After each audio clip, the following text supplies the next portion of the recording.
दर्शकबिन अन्ततः राष्ट्रिय स्वतन्त्र पार्टी रासपा सरकारमा सहभागी नहुने भएको छ। केन्द्रीय कार्य समिति र सांसदीय दलको बैठक बस्नु अघि आइतबार राष्ट्रिय स्वतन्त्र पार्टीका सभापति रवि लामिछानेले प्रधानमन्त्री पुष्पकमल दाहाल प्रचण्डसँग भेटवार्ता गरेका हुन्। केन्द्रीय कार्य समिति र सांसदीय दलको बैठक बस्नु अघि आइतबार रासपा सभापति रवि लामिछानेले प्रधानमन्त्री पुष्पकमल दाहाल प्रचण्डसँग भेटवार्ता गरेका थिए। स्रोतका अनुसार सभापति रवि लामिछानेले प्रधानमन्त्रीले सरकारमा सहभागी नहुने बताएको बुझिएको छ। उता प्रधानमन्त्री प्रचण्डले भने राष्ट्रिय स्वतन्त्र पार्टीले अगाडि सारेका शर्तहरू मान्ने आश्वासन दिँदै सरकारमा आउन आग्रह गरेको बताइएको छ। यद्यपि रवि लामिछानेले भने गठबन्धनले सरकारको नीति तथा कार्यक्रमबाट भ्रष्टाचारको फाइल खोल्ने एजेन्डा हटाएको भन्दै असन्तुष्टि जनाएका थिए। नागरिकता विवादपछि सांसद पद गुमाएका रवि लामिछाने वैशाख 10 गते सम्पन्न उपनिर्वाचनबाट पुनः प्रतिनिधि सभा सदस्यमा निर्वाचित भएका थिए। सँगसँगै रासपाले सरकारलाई दिएको समर्थन पनि फिर्ता लिने सङ्केत गरिसकेको छ। अन्ततः राष्ट्रिय स्वतन्त्र पार्टी रासपा सरकारमा सहभागी नहुने भएपछि यति बेला प्रधानमन्त्री पुष्पकमल दाहाल प्रचण्ड झस्किएका छन्। राष्ट्रिय स्वतन्त्र पार्टीलाई जसरी पनि सरकारमा आउन प्रधानमन्त्री पुष्पकमल दाहाल प्रचण्डले आग्रह गरेका छन्। रवि लामिछानेले भने ग्रिन सिग्नल नदिएपछि प्रधानमन्त्री पुष्पकमल दाहाल ढल्ने लगभग भित्री पक्का भएको छ। प्रधानमन्त्री दाहाल प्रचण्डले राष्ट्रिय स्वतन्त्र पार्टीलाई पुनः सरकारमा सहभागी हुन प्रस्ताव गरेका छन्। आज बालुवाटारमा रासपा सभापति रवि लामिछानेसँगको भेटमा प्रधानमन्त्रीले सो प्रस्ताव गरेका हुन्। स्रोतका अनुसार प्रचण्डले राष्ट्रिय स्वतन्त्र पार्टीले अगाडि सार्ने शर्तहरू आफूलाई मन्जुर हुने सङ्केत गरेका थिए तर रवि लामिछानेले भने प्रचण्डको प्रस्तावलाई स्वीकार नगरेको स्रोतले भनाइ राखेको छ। उनले सरकारलाई दिएको समर्थन समेत फिर्ता लिन सक्ने बताएका हुन्। हामी अहिले सरकारमा जाने मनस्थितिमा छैनौँ, सरकारलाई दिएको समर्थन पनि फिर्ता लिन सक्ने प्रधानमन्त्री प्रचण्डलाई जवाब दिएका छन्।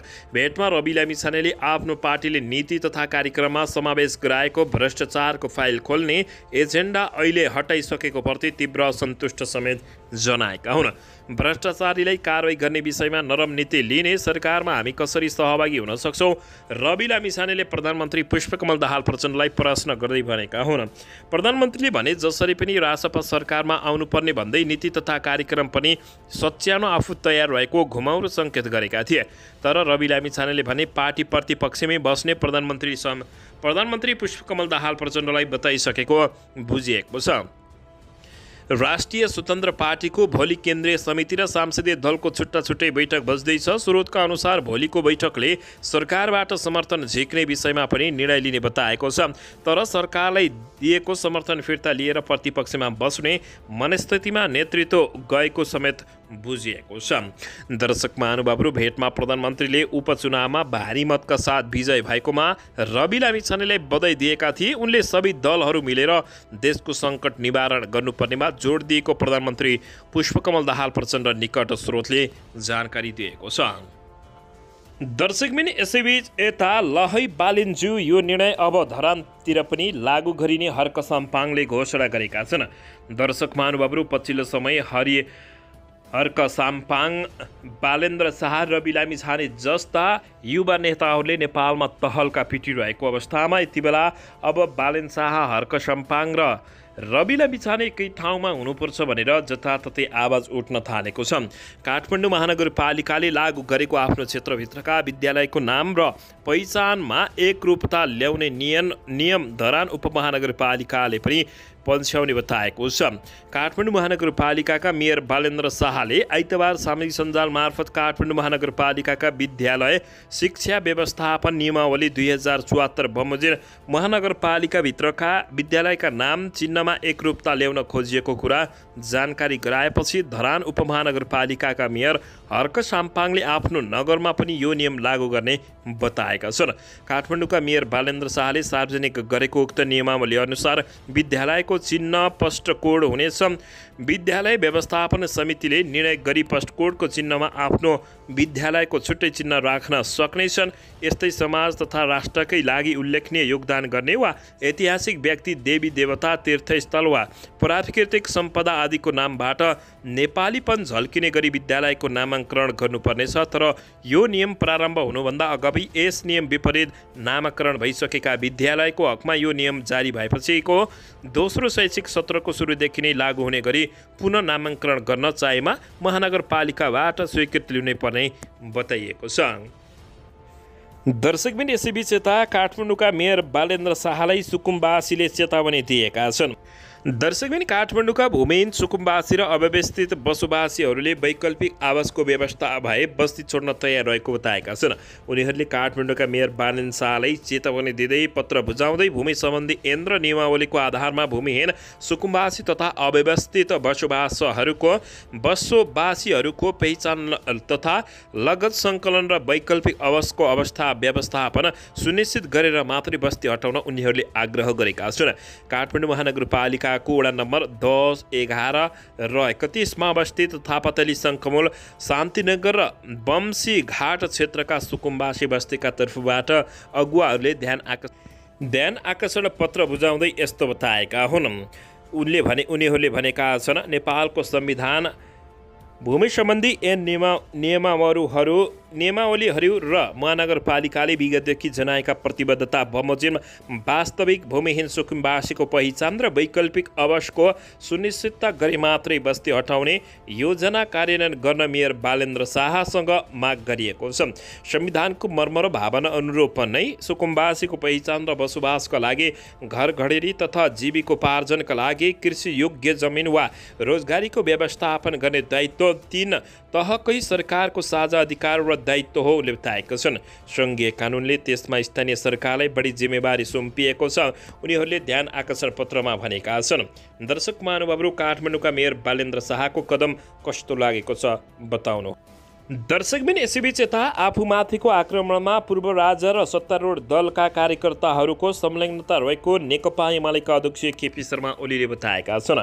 नेकपा एमालेका अध्यक्ष एवं पूर्व प्रधानमन्त्री केपी शर्मा ओलीले आफूमाथिको आक्रमणमा पूर्व राजा ज्ञानेन्द्र शाहका परिवार र सत्तारूढ दलका कार्यकर्ताको संलग्नता रहेको दावी गरेका छन्। आइतबार पार्टी केन्द्रीय कार्यालय चियासलमा आयोजित अखिल नेपाल किसान सङ्घको कार्यक्रममा उनले आफू झापा, इलाम, तेह्रथुम र 5 थरका कार्यक्रममा जाँदा भएको ढुङ्गामुढामा उनीहरूको संलग्नता रहेको जिकिर गरेका छन्। कार्यक्रममा जाँदै गर्दा केही गुण्डा प्रवृत्ति, अराजनीतिक व्यक्तिले हमला गर्ने, पहिचानको राजनीति गर्ने भनेर अराजनीतिक क्रियाकलाप गर्ने ढुङ्गामुढा गरेको केपी शर्मा ओलीले बताएका छन्। यसको संलग्नता विभिन्नतिर देखिएको छ।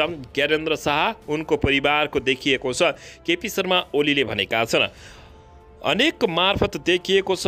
पूर्व दरबारियाहरूले छौडा खेलाएर पनि यस्तो खालको काम गरेका छन् उनले बताएका छन्। अहिले केपी शर्मा ओलीले भने सत्तामा हुने पार्टीका कार्यकर्ता अर्काको नाममा ढुङ्गा हान्न तयार भएको समेत केपी शर्मा ओलीले बताएका छन्। आफू विरुद्ध हरेक ठाउँमा रुख ढाल्ने, ढुङ्गा हानेर बाटो छेक्ने उद्दण्डता प्रस्तुत गरिएको आरोप उनले लगाएका छन्। घटनाप्रति सरकार मुखदर्शक बनेको भन्दै केपी शर्मा ओलीले आक्रोश व्यक्त गरेका हुन्। प्रहरीले धक्का खाए पनि माथिको आदेश नआएको भन्दै चुप लागेर बसेको केपी शर्मा ओलीले बताएका छन्। गठबन्धनको सरकार असामाजिक क्रियाकलाप गराउने संलग्नमा रहेको केपी शर्मा ओलीको आरोप रहेको छ। 20-25 केटालाई च्याप्प समाउन सकिन्न र प्रहरीलाई प्रश्न गरेका छन्।